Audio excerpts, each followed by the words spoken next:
ایک بہترین پرامن اور مثالی معاشرہ ہمارا خواب ہے۔ کیا یہ ممکن ہے؟ A better world is possible۔ بہت سے مسائل ہیں لیکن ایک اچھی دنیا، اچھا معاشرہ یہ ممکن ہے۔ کیسے ہوگا؟ George Bernard Shaw considered to be the father of modern philosophy، ایک بڑا مشہور آدمی گزرا جی، یہ غیر مسلم تھا۔ اسے کسی نے پوچھا how we can bring back the long lasting peace and happiness in this world، ہم دنیا کو اس کا کھویا ہوا امن اور خوشی کیسے لوٹا سکتے ہیں؟ مڑا اور کہنے لگا bring back the system of محمد صلی اللہ تعالیٰ علیہ وسلم، جاؤ مسلمانوں کے نبی کا وہ نظام لے آؤ، دنیا کو کھوئی ہوئی خوشی اور امن واپس مل جائے گا۔ دس از دا ورڈ۔ دیکھیے، بڑی سے بڑی تعلیم، عمدہ سے عمدہ فلسفہ، اچھی سے اچھی تربیت پٹ جائے گی، تباہ ہو جائے گی اگر پیچھے شخصی نمونہ نہ ہو، کوئی رول ماڈل نہ ہو، کوئی ایسا بیکن ہاؤس، کوئی ایسی نظر آنے والی عملی مثال اگر نہ ہو۔ بڑے آئے، بڑا کچھ لائے، لیکن جب گئے سب کچھ ساتھ لے گئے، کیونکہ کوئی فوکس ہی نہیں تھا، کوئی پتہ ہی نہیں تھا کس کو دیکھے تو پتہ چلے یہ کیا کچھ ہوتا ہے۔ ایک بہت بڑا سائنسدان ہے، اس سائنسدان کے ذکر کے بغیر شاید ہی سائنس کی کتاب مکمل ہو۔ سب اس کو جانتے ہوں گے، اگر نہیں جانتے تو اس کا مطلب سائنس صحیح طرح پڑھی نہیں ہے۔ اور اس کے بارے میں جب ہم نے اس کی زندگی کے حالات پڑھے، سائنس میں تو بہت شائننگ سٹار ہے، لیکن جب اپنی یونیورسٹی میں آتا، اس کے کالیگز یہ کہتے کہ ہمارے پاس نہ ہی آئے، کیونکہ وہ روکھا تھا، اس کا مزاج ٹھیک نہیں تھا اور اس کا سلوک اچھا نہیں تھا۔ اس کی بیوی بھی اس کو چھوڑ کے چلی گئی، بچوں کا بھی کچھ پتہ نہیں تھا۔ اسی طرح اور بھی بڑے فلسفی آئے جو کہتے تھے، وہ زبان کی نوک تک تھا، فصاحت و بلاغت تو تھی، خوشنما تقریر تھی، لیکن عملی زندگی میں زیرو۔ اور اب ہم دیکھتے ہیں امام الانبیاء، معلم انسانیت صلی اللہ تعالی علیہ وسلم کی ذات اقدس کو۔ آپ کی ذات زندگی کے ہر معاملے میں بہترین رہنمائی ہے۔ اور دیکھیے، یہ دین اسلام جو نبی برحق صلی اللہ علیہ وسلم کے دامن اقدس سے برسنے والی پھولوں کی برسات ہے۔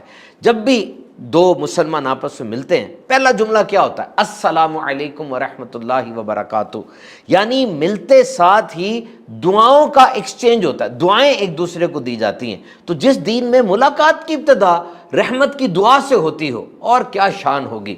اور پھر اپنی زوجہ بیوی کو مسکرا کے دیکھنا صدقہ ہے، اور اپنے بھائی کی راہ سے پتھر ہٹا دینا، سڑک سے پتھر ہٹا دینا، یہ بھی صدقہ ہے۔ اور تاکید کی گئی کہ اپنے بھائی کے لیے وہی پسند کرو جو اپنے لیے پسند کرتے ہو۔ سب کے حقوق کو واضح کیا گیا، رائٹس، ڈیوٹیز کو بتایا گیا۔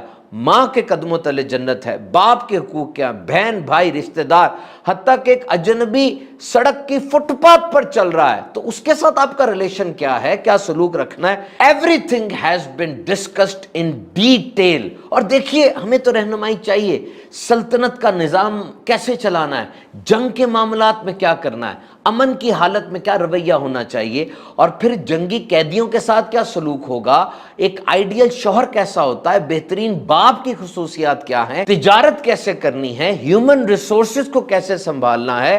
ہر طرح کی بات کے لیے ہمیں رہنمائی چاہیے۔ اور ایک بار واقعی اگر دیکھا جائے نبی پاک صلی اللہ تعالی علیہ وسلم کی سیرت طیبہ کو پڑھ کے، سلطنت کی اگر آپ بات کرتے ہیں، مکہ پاک میں چند رفقا کے ساتھ چند گھروں میں دین اسلام کے اس آفاقی پیغام کا آغاز ہوا۔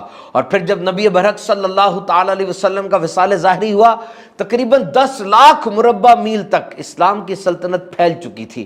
تو اتنی بڑی سلطنت کا نظم و نسق، اور پھر حضور پاک صلی اللہ علیہ وسلم کے وصال ظاہری کے 100 سال کے اندر دنیا کے کس حصے پہ مسلمان نہیں پہنچے۔ اسپین فتح ہوا، بیت المقدس اور مکران کے ساحل تک عمر فاروق اعظم رضی اللہ تعالیٰ عنہ کی فوجیں پہنچ چکی ہیں۔ تو اتنا بڑا نظام چلانے کے لیے وہ ڈسپلن، وہ سسٹم کیا تھا؟ کسی نے کہا کہ دین اسلام اگر صحیح معنوں میں کاپی پیسٹ کر دیا جائے جو مدینے کی ریاست کا دین اسلام تھا، لازمی وہاں ترقی، امن و امان ہو جائے گا۔ اور جنگ کی اگر بات کرتے ہیں، شجاعت اور بہادری میں مولا کائنات حضرت علی کرم اللہ تعالی وجہہ الکریم فرماتے ہیں کہ جنگ کی حالت میں جب جنگ سخت ہو جاتی، آنکھیں پتھرا جاتی، اور اس حالت میں جب بڑے بڑے سورما لڑک جایا کرتے تھے، ہم نبی پاک صلی اللہ علیہ وسلم کی پہلو میں آ کے اپنا بچاؤ کیا کرتے تھے۔ اور جنگ میں جو نبی پاک صلی اللہ علیہ وسلم کے جتنا پاس ہوتا، اتنا زیادہ اپنے آپ کو سیکیور سمجھا کرتا تھا. یہ شجاعت اور بہادری ہے. اور جنگ کے نئے نئے طریقے, غزوہ بدر کے اندر آپ نے صف بندی کے ساتھ جنگ لڑی جو عربوں میں پہلے طریقہ رائج نہیں تھا, اور خندق میں آپ نے خندق کھود دی. وہ حیران تھے کہ کس انداز سے نبی برحق صلی اللہ تعالی علیہ وسلم کا یہ انداز ہے. اور پھر جنگی قیدی آج کے دور میں آپ دیکھ لیں, تاریخ اٹھا کے دیکھ لیں, کتنا برا سلوک روا رکھا جاتا تھا جنگی قیدیوں کے ساتھ. بٹھا دیتے, پیچھے سے تیر رکھ دیتے, جنگی قیدی کو جھونکا آتا, تیر اس کی گردن میں گھس جایا کرتا. سارے جنگی قیدیوں کو اکٹھا کیا, اوپر سے گندی گیس پھینک دی, مر گئے. کرین سے اٹھا کے ایک بڑی قبر میں, میس گریو میں ڈال دیا. اور نبی پاک صلی اللہ تعالی علیہ وسلم نے کیا ارشاد فرمایا, جنگی قیدیوں کے لیے پورا چارٹر تھا, ان کے حقوق وضع کیے, اور وہ لوگ اپنے زخمیوں کو لے کے مسلمان لشکر کی طرف آتے تھے. دشمن تھے, زخمی ہو گیا, مسلمان لشکر کی طرف آتے تھے. کہتے تھے کیا ہو گیا, اپنے دشمن کی طرف جا رہے ہو؟ تو وہ کہتے نہیں, ان کے نبی نے فرمایا زخمی پر ہتھیار نہیں اٹھانا, یہ ان کی بات کبھی نہیں ٹال سکتے. اور اب لیڈرشپ سکل دیکھیے, جو ٹیم میرے آقا علیہ الصلوۃ والسلام نے تشکیل فرمائی, یہ صحابہ کرام ہیں, ان کی تربیت دیکھیے اور ان کا انداز دیکھیے کہ نبی برحق صلی اللہ تعالی علیہ وسلم نے فرمایا کہ یہ ستاروں کی مانند ہے, کسی کی بھی پیروی کرو تم نجات پا جاؤ گے.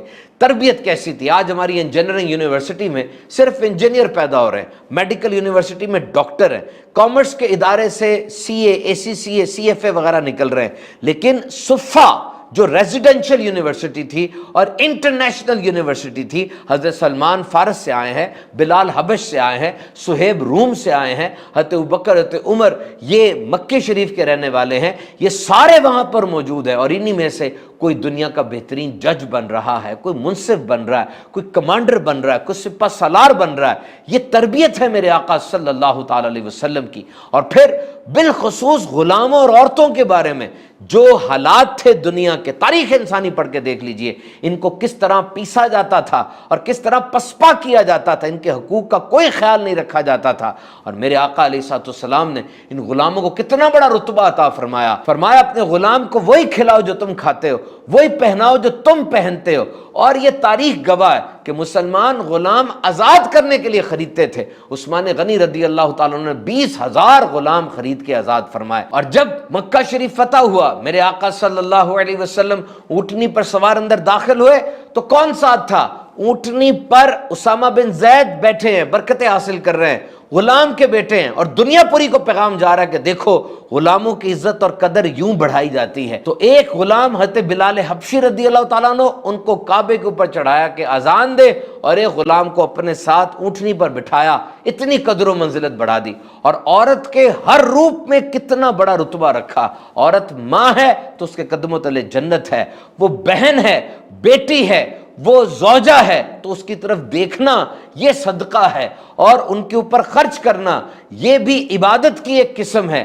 ان کی طرف مسکرا کے دیکھنا یہ بھی صدقہ ہے. اور فرمائے جو بیٹی کی پرورش کرے, اس کو بیاہ دے, وہ جنت میں میرے ساتھ ایسے ہوگا. کتنا بڑا اور بلند رتبہ دیا اسلام نے ان سب کو. اور جدید دور کے مسائل کا حل یقیناً نبی مکرم صلی اللہ تعالی علیہ وسلم کی سیرت میں موجود ہے. آج ایکسٹریم واٹر کرائسس ہے, 1/3 ورلڈ جو ہے ایکسٹریم واٹر کرائسس کے اندر موجود ہے. لوگوں کو 6 میل پیدل چلنا پڑتا ہے 2 گیلن پانی حاصل کرنے کے لیے. ڈے 0 منایا جا رہا ہے کہ اس دن پولیس چھاپے مارے گی, آپ کے گھر میں پانی استعمال نہیں ہونا چاہیے, کیونکہ اس ملک میں پانی ختم ہو گیا. پاکستان کی طرف تو پانی گرا ہے, بہت بارش برسی ہے, یورپ کی طرف بارش ہوئی نہیں, قحط پڑ گیا ہے. اور اس حالت میں جب پانی کی بوند بوند کو انسان ترستا ہے, دیکھیے میرے آقا صلی اللہ تعالی علیہ وسلم گزرے, حضرت سعد رضی اللہ تعالیٰ عنہ وضو فرما رہے تھے. آپ نے کہا یہ اسراف کیسا ہے؟ عرض کی یا رسول اللہ وضو میں بھی اسراف ہے. کہا ہاں, اگرچہ تم بہتے دریا کے پاس کیوں نہ بیٹھے ہو. ایک ہی لفظ میں, ایک ہی جملے کے اندر میرے آقا نے کتنی بڑی مسئلے کی نشاندہی کی اور اس کا حل بھی بتایا کہ ضائع نہیں کرنا. اور پھر اہم ترین ایکٹیویٹی ہماری کھانا کھانا ہے. وی ایٹ فوڈ. دنیا کے 7.5 ارب لوگ کھانا کھاتے ہیں. کس انداز سے کھاتے ہیں؟ بطور مسلمان کیا ہمیں پتہ نہیں ہونا چاہیے کہ میرے آقا صلی اللہ تعالی علیہ وسلم کس انداز سے کھانا تناول فرماتے تھے؟ ٹیک لگا کر کھانے سے آپ نے منع فرمایا. کہا پیٹ کے 3 حصے کر لو, ایک کو پانی سے, ایک کو کھانے سے, ایک کو ہوا سے بھرو, ایک کو خالی رکھو. اور پھر کس طرح چبانا ہے, کس انداز سے اس کھانے کو استعمال کرنا ہے, بھوک کے فضائل کتنے, اور پھر کون کون سی چیزیں بیان کی گئیں، باقاعدہ پھل ایسے بیان کیے گئے جو حدیث کے اندر آتے ہیں، اور آج سائنس ثابت کر رہی ہے کہ ان کھانوں کے کتنے زبردست ٹریمنڈس بینیفٹس ہیں، اور وہ سپر فوڈز ہیں جنہیں نبی مکرم صلی اللہ تعالی علیہ وسلم نے خاص طور پہ پسند فرمایا تھا۔ اور پھر فوڈ ویسٹ، آج جو 3 پلیٹیں ہمارے سامنے پڑی ہیں ان میں سے 1 پلیٹ کھانا ضائع ہو جاتا ہے، ہر 8 میں سے 1 بندہ بھوکا بستر پہ جا رہا ہے۔ اور دیکھیے اس فوڈ ویسٹ کو کس طرح ایکسپلین کیا میرے آقا صلی اللہ علیہ وسلم نے۔ یہ حدیث ہے، روٹی کی تعظیم کرو کہ اللہ تعالیٰ نے روٹی کو آسمان کی برکتوں کے ساتھ نازل فرمایا ہے، اور اس کے لیے زمین کی برکتیں مسخر کر دی ہیں۔ جس نے دسترخوان پر گرنے والی روٹی کا ٹکڑا تلاش کیا تو اللہ تعالیٰ اس کی مغفرت فرما دے گا۔ نو فوڈ ویسٹیج، فرمایا جس نے دسترخوان پر گرے ہوئے روٹی کے ٹکڑے کو کھا لیا اس کی مغفرت کر دی جائے گی۔ تو اٹھیے، آگے بڑھیے، اپنے نبی پاک صلی اللہ تعالی علیہ وسلم کی زندگی کے ایک ایک ورق کو، ان کی زندگی کے ایک ایک گوشے کو پڑھیے۔ چھپا کیا ہے؟ عادت بنا لیجئے کہ روزانہ انشاءاللہ عز و جل کم از کم 12 منٹ اپنے پیارے آقا صلی اللہ علیہ وسلم کی سیرت مبارکہ کو ضرور پڑھوں گا۔